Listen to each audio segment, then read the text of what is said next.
it's like 85 billion degrees in my apartment right now, and I have no idea why, but it is hotter than Satan's left butt cheek, and I am melting. So if I'm drinking this drink or fanning myself uncontrollably, that's why. Hello people of the Interwebs, and welcome back to my channel.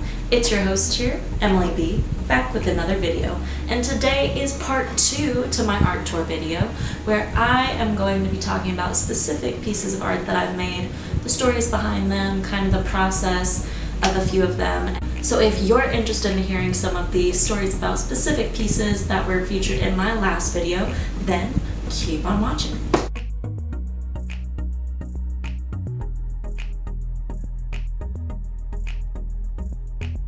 So I guess the first piece I should start with talking about is my heart painting. Now my heart painting is super significant to me, and it's kind of a long backstory, so I'll just get into that now. I played a lot of sports throughout my school years, and one of those sports was track. And I was getting a physical done to be cleared to do track that year. And my doctor, Vivian, actually heard a slight murmur in my heart, and she was like, "It's very faint. I only hear it when you sit up. So let's take you to a cardiologist and see if there's anything funky going on."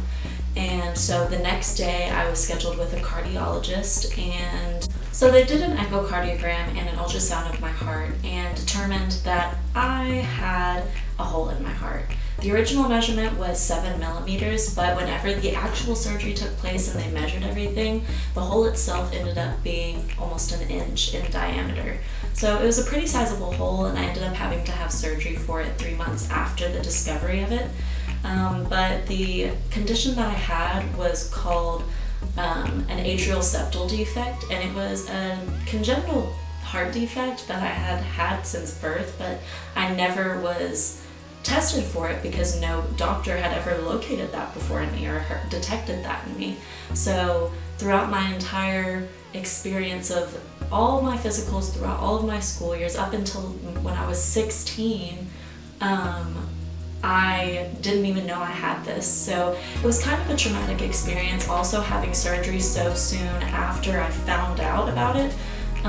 It was pretty hard to consume all that and to just process that in your brain, as well as like trying to maintain grades and go to school. And then I couldn't do track because I wasn't cleared to do that until I had my surgery. So it was a lot of emotions happening, to say the least. And one night after school, I just locked myself in my room for 3 hours and I painted the heart painting that you see in this clip. It was a cathartic experience for me because it let out all the emotions that I was having about the surgery that was coming up so soon, and it really helped me release some of the tension because I trusted my doctors, I trusted their opinions, and I felt like I was in good hands. But at the same time, I hadn't even taken a moment to really think about what was actually going to happen, and if this surgery that I got didn't work, then I was going to have open heart surgery as an alternative, and it was just a whole shebang. So this painting really helped me through a hard time, and it is one of my most prized and most beautiful paintings that I ever could imagine having created, because it has a beautiful story behind it, and to this day I would never get rid of it because it's so special to me.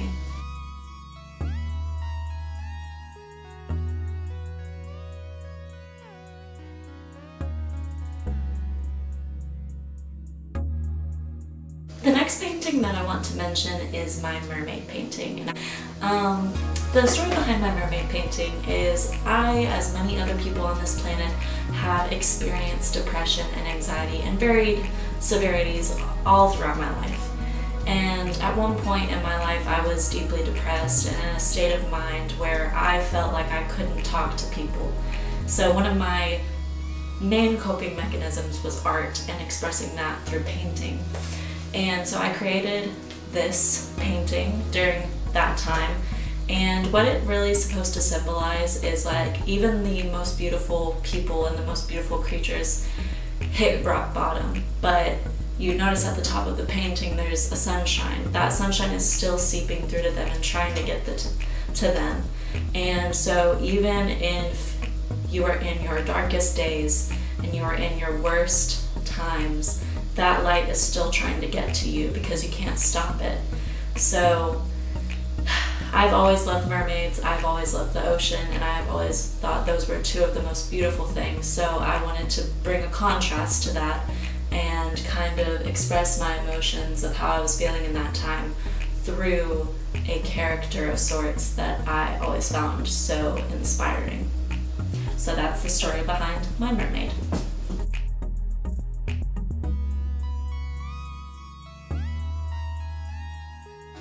The next painting I want to talk about is a piece I call Gaia. So Gaia is special to me and something that I want to talk about because it is one of my most favorite paintings, both stylistically and just the essence of it. I created this painting not based on an image, not based on a physical thing. I based it off more of a vibe and kind of what I was feeling in that moment, and I was feeling strong feminine energy, just like motherhood, life force energy, and that's kind of what this painting is supposed to express, is just life and how life flows through us and just every being on this planet, how life and life force energy flows through us in everything. So that's what the orange part of it is, and it is supposed to represent motherhood in a way too, because I feel like creation is divine motherhood. Everything in nature is beautiful and it is special and it is created through the mother, which is earth. And that's why I ultimately called this piece Gaia, because the earth is the mother. It is the source of the life force energy, and it gives us everything that we ever could possibly need. And so that's kind of the essence behind that painting and my thought process around it, and I created that through those feelings. And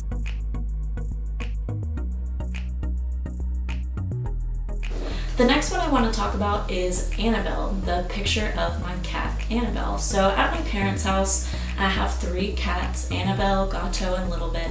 And Annabelle is our fat, white cat. She's super personable, she loves people, she is so cuddly and squishy, and she's a fatty, she loves food, and it's adorable, and So we, in my senior art class, had to do pet portraits. Whether you had a pet or not, you had to pick an animal and make a portrait out of them. And I chose Annabelle because she's super photogenic and adorable. So I made her out of pencils. I did pastel pencils and just kind of did like a mod kind of version of my cat. And I love it, A, because it's a cat, B, because it's my cat, C, because it's Annabelle, and 79 because I got to use pencils, and pencils are now one of my favorite mediums. So it's kind of all a big shebang of amazingness, and I love this picture, and I hope you guys do too. The next one I want to talk about is my female figures painting. Now, this one is special to me because it involves my family. So I painted this whenever I was still living at my parents' house. So I was either in 10th or 11th grade when I painted this, and I walked around to my sister's room, my parents' room, and I asked my mom, my dad, and my sister what color they would describe a woman as. So I was like, when you think of feminine energy, what color do you see?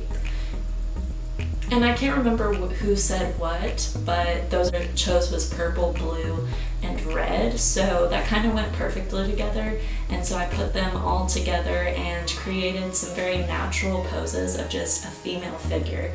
And I think I love this painting so much because it's based on color and color choice and just the vibe of the colors that they chose, based on what their personal experience was, and just the natural shapes that I put the bodies in. Because my favorite one is where she's slouched over and you can see the rolls of her stomach, because I'm like, no matter what size and shape of woman you are, when you roll over and you slouch, you're gonna have the little tummy rolls, and it's beautiful in every state our bodies are beautiful, and I'm very passionate about that. I love the female body and just the human body in general and its capacities and its aesthetics, and I wanted to make something that represented that. So that is that painting, and I love it very much to this day. So the next piece I'm going to talk about is my sloth. So my sloth is meaningful to me just because it's so adorable, and honestly one of the funniest and like most cutesy paintings that I think I've ever created, and it's because it's just wacky. I enjoy it so much. It's a sloth floating in outer space, sitting cross-legged, peacing out, and he has a bunch of cool jellyfish around him. And just the whole concept of the piece, just the planets in the background, the colors, everything about it just floats my boat, and it's still one of my favorite pieces to this day. And I love my little slothy man so much. He's so good. And that's why he's hanging on my wall, and I cherish him.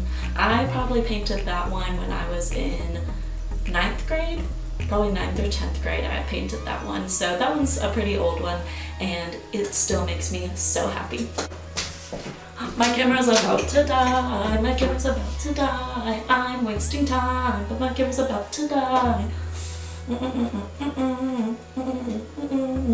Alrighty y'all, that is the last of the few paintings that I wanted to specifically talk about. If you enjoyed this video and you want to make me to make further art related videos and art talk videos, then please give me a like, a subscribe, and comment down below any other videos you want me to try out. I hope you guys liked my stories. If any of them resonated with you, just comment down below. Let's start a conversation. And until next time, much love.